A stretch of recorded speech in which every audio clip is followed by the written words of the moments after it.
marame jechuuf aliif jenna malee hamzaa ture sila.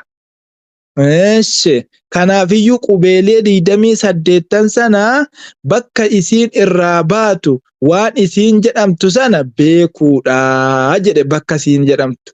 Amma qubee shiinii yoo fudhanne shiinii fi yaa'ii fi kabiraamaan jiimii yoo fudhanne qubee bakka tokko ba'u. Argitanii? Qubee bakka tokko ba'u kana yoo fudhanne maal jennaan? Maal jennee baanu? Ash, ish, ush, shiinii jechuudha. Achumatti bakkuma sanarraa immoo itti dabale. Ay, iy, uy, yaa'ii. Achuma amma bootuma sanarratti dabala ammas. Aj, ij, uj. Bakka tokko bahan jechuudha. Qubeelee bakka tokko bahan keessaa isa tokko. Makaarija jechuun bakka isiin irraa baatu sana yeroo qubecha waamtu sana keessatti gara gadiitii fi gara olii waamtu sana keessatti akeekkachuudha jedhe baruun isaadha. Qubeelee sana yeroo waamtuyyuu bakka isiin irraa baatu sana jechuudha. Inshaallah itti dhufnaati akkaataa isaa immoo. Ar-ruknu thaanii rukniin lammeessaan immoo ma'rifatu beekuudha sifaatihaa. Sifa isaadhaa beekuudha jedhe sifa isaadhaa. Sifa isaadhaa waan inni ittiin wassafame beekuudha jedhe. Amma sifaata keessatti sifaata diddii qabuu fi sifaata diddii hin qabnetu jira. Sifaata keessatti sifaanni kun. Kanaafuu sifaata jechuun akka furdisuu, akka qallisuu, akka qalqalaa gochuu. Argitanii? Aaxoo. Qubecha sana jechuudha. Qubecha sana furdisuu. Kanaaniyyuu sifaata jedhama. Sifaata jechuun isa akkanaati. Akka inxibaaqaa fa'a. Inxibaaqa yeroo qubecha dubbattu fa'a afaan walii qabuu jechuudha. Inxibaaqa jechuun. Ammas yeroo qubecha dubbattu fa'a mucuceessuu. Argitee? Furdisuu. Akka takraaraa fa'a. Amma raa'iin takraaraa qabdi. Sifaata takraaraa qabdi raa'iin. Waan kan biraan qabne. Kanaafuuyyoo isa akkanaa kana inni kun immoo maal jedhama? Sifaata jedhama inni akkanaa kun jechuudha. Sifaata isa kana beeku. Waan isiin ittiin wassafamtu qubettiin kun waan isiin ittiin wassafamtu san beekuudha jedhe. Amma hamzaan sifaata meeqa qabdi? Baa'iin sifaata meeqa qabdi? Jedhanii beekuudha. Gaafa qubettiin hamzaa dubbatamtu quraana keessatti immoo qubeen hamzaa dubbatamtu sun sifaatattii kana amma hamzaan 5 qabdi 6 qabdi. Sifaatattiin kun hundisiituu dubbatamteetti moo hin dubbatamne xiinxaluu nama gaafata. Achi keessatti qubee sana keessatti jechuudha. Harfii sana keessatti yeroo qubechi dubbatamu san keessatti. Kanaafuu ganaa dhufnee hiruufii deemna. Hamzaan hammana qabdi, baa'iin hammana qabdi, taa'iin hammana qabdi. Argitanii? Isa kana ganaa tarattiibatti hiruufii deemna. Bakka kana keessatti bareechitanii eeggachuun barbaachisaadha. Ar-ruknu thaalithu rukniin sadeessaan ma'rifatu beekuudha. Maa yatajaddadu lahaa minal ahkaamii jedhe. Maa yatajaddadu jechuun waan dhufu lahaa isiidhaaf waan dhufu yookaan waan haaromu minal ahkaami ahkaamarraa waan isiidhaaf kennamu beekuudha. Bihasabi tarkiibi. Hasaba tarkiibaatiin hasaba wanni sun tartiiba yookaan rakkabamee dhufe sanaan eeguudha. Inni kun immoo maal keessatti fakkeenyaaf akka raa'ii keessatti yoo fudhannee raa'iinii yeroo tokko ni qallifamti yeroo tokko ni furdifamti. Inni kun maalirratti hundaa'eeti? Hasaba yookaan waan dudduubbee jiru waan fuulduree jiru ilaallee hasaba tarkiibaa sanaa waan isarra dhufu beekuudha jedhe. Yoo maddal caarida fudhanne maddal caarida amma fakkeenyaaf gaafa dabarsinuu gaafa dhaabnu malee maddal caarida argachuu hin dandeenyu. Gaafa dabarsinu aywaja dhaabneer aywajan qayyiman jennee gaafa dabarsinu maddicha arganneerra maddichan argani. Inni kun maal jedhama? Aariite jedhama. Tarkiiba isaatiin laalleetii jechuudha. Eeshi. Arruknu raabi'u rukniin arfeessaan riyaadatul lisaani. Riyaadatu leenjisuu allisaani arraba leenjisuudha. Arraba leenjisuudha. Maaliif? Bikasrati takraari. Arrabni immoo maaliin leenji'a? Bikasrati takraari jechuun deddeebisuudhaan. Takraar deddeebisuu heddummeessuudhaan iyyuu arraba leenjisuudha. Arrabuma kana sidide kanayyuu leenjisuu jechuudha. Maal gootee? Hamzaa jalqabarra fiddee achii kaatee qubee amma fakkeenyaaf yoo haa'ii fudh argite haa'ii baasuuf jechuudha. Haa'ii guddaa baasuuf jettee yoo jette tasa gara dakaatti gad sirkaa dhaqa. Ni eeggata gara qomaa keessatti akka inni gadi hin dhanne aqsal halqiidhaa bahanne kunoo aqsal halqi fagoo mormaa gara gadii kanaa ba'a. Jettee jechuudha. Takraara heddummeessuudha qubecha kana baasuudhaaf. Kanaafiyyuu bikasrati takraari takraara heddummeessuudhaan arraba leenjisuu. Wal akdhi fudhachuudhaan ammas an afwaahil mashaayikhi argitanii fudhachuudhaan an afwaahil mashaayikii afaan sheekii yookaa sheeka al-caarifiina bihi ahkaama tajwiidaa beekaa ta'e sanarraa fudhachuudhaan leenjisuu yookaa arrabicha kana'o bikasrati takraariidhaafi wal akdhii kana ni axxafta maaxuufun alaa riyaadatul lisaan lisaanii axxaftee kanaa jennaan maal gootare akhdhi fudhachuudhaan ammas alaa afwaahil mashaayik jechuun nama tajwiida beekurraa fudhachuudhaan maal goota arraba leenjisuu. Amma namni tajwiida beekuuf namni tajwiida hin beekne yeroo qaraatii keessatti illee wal dhaba jechuudha. Maaliif? Inni tajwiida beeku akkaataa sanatti si qaraasisa. Argite? A'uudhuudhuma kana a'uudhuudhuma ka jedhisiin jechuu keessatti iyyuu hedduu si deddeebisa. Maaliif? Hamzaan jalqabaa fi ayniin jalqabaa sun wal fakkaatti yookaan waan walitti dhihoodhaayyuu bakka adda addaarraa baate achuma keessatti fakkeenyaaf. Kanaafuu al-mashaayikh sheeka al-caarifiina bihi beekaa ta'e tajwiida beekaa ta'e jedha. Isarraa baruudhaan leenjii isarraa fudhachuudhaanii jedha. Eeshi. Kam maraatibu tajwiid martabaan tajwiidaadhaa meeqaa jedha. Martabaan tajwiidaadhaa meeqaa jedha. Martabaa jechuun darajaa yookaan sadarkaa jechuudha. Akkaataa sadarkaa yookaan tartiiba qaraatii. Akkaataa qaraatiin itti qara'amu tartiiba isaadhaa jechuudha. Argitanii? Kanaafiyyuu martabaan quraatiidhaa tajwiida keessatti warra tajwiidaa biratti meeqaa? Salaasatun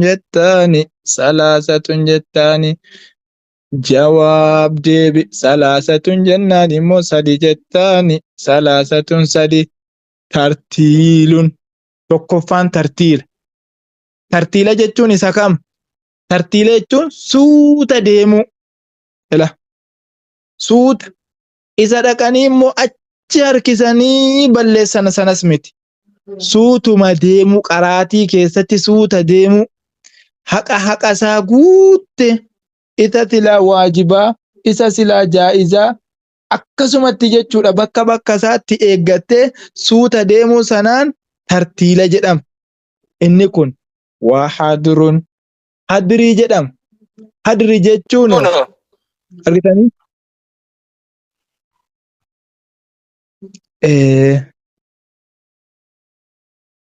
Hadrii jedhama ammas immoo hadrii jedhama. eewwa hadrii jedhama. Tartiila jechuun suuta deemuudhaan tartiila jedhama. Ishi hadrii jedhama. Hadrii jechuun immoo geddugalee argitanii hadrii jechuun geddugalee. Geddugalee gaafa jennoo hin fiiskituu hadriin fiiskuudha. Hadrii jechuun fiisku. Tadwiiratu iyyuu geddugaleedha. Hadri jechuun fiiskuu haqa isaa guuttee isa waajibaa akkuma waajibaatti isa kaan immoo isa jaa'izaa immoo lamatti gabbuttee tilaa jaa'izaame akkasi gootee hadrii gootee fiiskuu jechuudha. Tadwiira. Tadwiirri immoo jedduu hadriitii fi jedduu tartiilaati. Inni kun immoo jedduu hadriitiif jedduu tartiilaatti immoo qaraam hin fiiskitus suuta sin ooftus tadwiira jechuun geddugaleetti qara'uu jechuudha. Argitanii kanaa jedhe tartiibni isaadha. Tartiibni qaraatii isaadha. Eeshi fattartiilu tartiilli immoo huwa ta'annii bilqur'aanii jedhe. Huwa ta'anni inni immoo bareechuudha qiraatii kanaan bareechuu yookaan giinga'uu jedhe. Quraanichuma kana gixxim gootee dhaabbattee qara'uudha. Quraanicha kana bareechitee qara'uu sanatu yookaan giinga'uu sanatu iyyuu tartiila jedhama. Inniti keessa deebiftee qabdee achi qabdee quraanicha kana bareechitee makhraja isaa baaftee sifaata isaa kennitee fi maddii isaa guuttee fi ati qaraatu sanaa jedhe. Eeshi ka tartiilaati. والحدر حدريدة هو الإسراع إني موسى كم هو الإسراع بها إسان سردمودة سردمتي مو إسا مخارج أو تسمت إسا مدي أو تسمت مدي إني واجبة وإني يركفم إسا جائزاتو غر لما تقدر فمالي إسا مدي أو تسنسمت إلا فيسكو لجنانو ما كان قرآن فكان توقو فيسكو سنيمت Kanaafuu wal hadru hadree jechuun huwal israa'u bihaa isaan sardamuudha. Quraanichuma kana xiqqoosii isuma duraa sanarra oofuu jechuudha hunda isaa kenniteefi. Argitanii kana wattadwiiru tadwiira. Tadwiiri jechuun immoo martabatun baynahumaa jedduu tartiilaatii fi jedduu hadrii kan deemu inni moola. Akkasa silaa isatti awwalaa sana suuta tasan deemtu akkasa amma fiiskaartuu kana immoo ingootu gedduutti eegdasa kana isa sila maddii jaa'izaa harakaa harkifamu gara afuriitti gadi fiddee isa sila ala hadrii keessaa lama gootu iyyuu isa kana keessatti immoo gara lamaatti gara afuriitti fiddee akkasuma makhaarija isaas bakka isaa eeggattee akkasuma sifaata isaa hunda isaa kennitee fi isa raqqaqam tarqiiqa godhamus isa takfiima godhamus hunda isaa eeggattee qara'uu sanatu iyyuu maal jedhama inni kun immoo tadwiira jedhama jechuudha. Kanaafuu bakka kana lamaanitti eeggachuun barbaachisaadha qaraatiin. Ammas immoo qaraatii keessatti bakka kana keessatti gaafa tartiilaan qaraatu tartiilumaan qara'uu quraanicha. Gaafa hadriin jammarte hadriidhumaan qara'uu gaafa tadwiiraan jammarte tadwiirichumaan qara'uudha. Eewa akkasitti oofamuu qaba qaraatiin kun seera qaraatiidha. Akkasi martabaasaa eeggatanii darajaasaa eeggatanii jechuu barbaadeeti. Akkasi maasha Allah rabbi isin haa kennu rabbi nu haa laaffisu. Numa hundaayyuu rabbi haa laaffisu. Warrallee akkasi qara'u rabbi nu haa taasisu isiniin jedha maasha Allah tabaarakallah.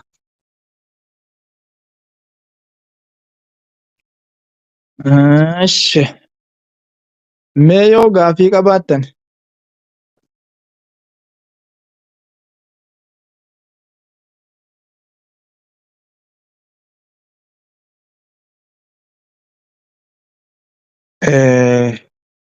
akkas isiniin jedha. Jalqaba immoo xiqqoo isintu na cummee jennaanan irraanfadhe silaa wala gaafii isin gaafadha ture isintu na cummee jennaanan waanan jala kanatti cummameef alan ol ba'achumaan irraanfadhe yoo akkas isiniin jedha. Rabbi nu haa laaffisu. Mee isa kaleessaarraallee yoo gaafii qabaattan Lamuunan cumminaan irraanfadhu ishii.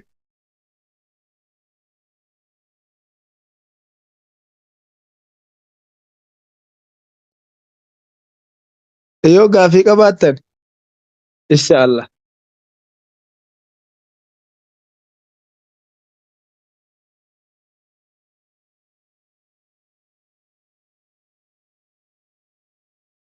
Ayyee Uzeefa. السلام عليكم ورحمة الله وبركاته. وعليكم السلام ورحمة الله وبركاته. كي قافي يومتي أنا كين جتشو بربادي أستاذ. إيه yeroo darsii keessan qaraasistani amma namuugaa kitaaba ordofu qaba warra kitaaba keessan kana ordofu warra miftaahu tajwiidiin kana ordofu ol baafadha gaaffiis yoo isaan gaafatu ta'e ni gaafattu yoo immoo wanti isaan dhibe jiraatan illee achumaan isaanuu gaafatanii kanaafuu warri jechuudha darsii kana ordoftanu yeroo ustaadiin kun ol ba'anii achumaan wiitingii seenaa ol ba'a gaafatamaa qo'adhaallee akkas amma. Eewwa bareedanni kun maashaallah tabaarakallah. Wannichi sirriidha maaliif jennaan wanni barsiifamu kun gaaf tokko tokko hin gaafatama. Wanni baratamu kun nama gaafatama. Dhageessanii wanni namni hordofu kun fakkeenyaaf yoo nama muraasa ta'es nama hedduu ta'es waan barate kana ni gaafatama irraa gaafatamuun waan hafuu miti. Bakka isin dhibees akkuma gaafadhaa jedhamaaruyyuu gaaf tokko tokko immoo darsichuma kana dhiifamee darsii guyyaa 3-4 guyyaa 5 wayii gaafa ga'e guyyaa 4 wayii gaafa ga'e deebi'amee keessaa tokko tokko akka yaadannootti namaa kennama. Maal jedhama jollokoo qormaata maalii jedhamti narkaa baddeetti maqaan isiyyuu narkaa baddeetti haa teessu. Akkasitti isinis waan sana qabachuudhaaf yookaan yaadachuudhaaf iyyuu akkasitti isin fayyada inni kunis isinis itti kakaasa jechuu barbaadeeti. Kanaaf iyyuu sirriidha bareedaa jedhanii kanaaf isin hundinuu yoo warri hordofaa jirtan warri 100% hordofaa jirtan waan kana akkasitti beeskifadhaa. Faayidaa guddaas isinii qaba. Kanaaf isa kanaaf iyyuu mee amma namni gaafiin isin dhibe tokko mee bootaa tokko hambisaati mee gubbaa kanaa bootaa tokko duwwaa godhaati namni yookaan jala kana harka baasu namni kun fagoo jira yookaan isa harka isa silaafaa reeffida isa sila ture harka isa sila ture reeffida yookaan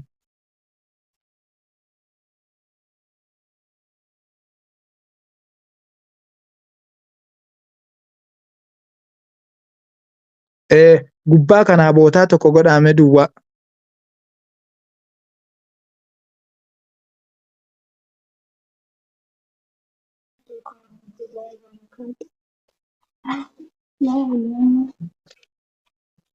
ايوه السلام عليكم ورحمة الله وبركاته. وعليكم السلام ورحمة الله وبركاته. أستاذ أنا سؤال إبجرا أنا واتساب بدأن شير ما نوبدون دندا مو شير نوبوتني وأنا سنسلاد أجيفني وأني تنين ديبي فينا نمو جلما كانت إننا جزء مراوا أولين بيواني سني في سنغافاتشو بربادة ديفا وجي واتساب بدأن أيوة سجلي كيسن garee waasappii hidhamee jira ka Zeenabaan qabdanu aadii Zeenabaa biraan qabdanu hin qabu Share ani godha. adii Share nama tokko godhameera. biraa hin qabin Garee nambara keessatti. kiyya namarratti ergee jira Kadiijarra ergee Kadiija naa ergii jedheen nambara Kadiija bichaa qaba ani uummata kana cufaa keessaa waan hin qabneef garuu iddoo ostu jala ture gizee an harka baasu namuu dhaga'ee narraan fuudhu akkasuma jal'isee dhiifama wajjin ayyee abshir bakka amma kunoo ka Zeenabaa gaafadhaate Zeenabaan aadiitti isin haa gootu lakkoofsa isiidhaa kennitanii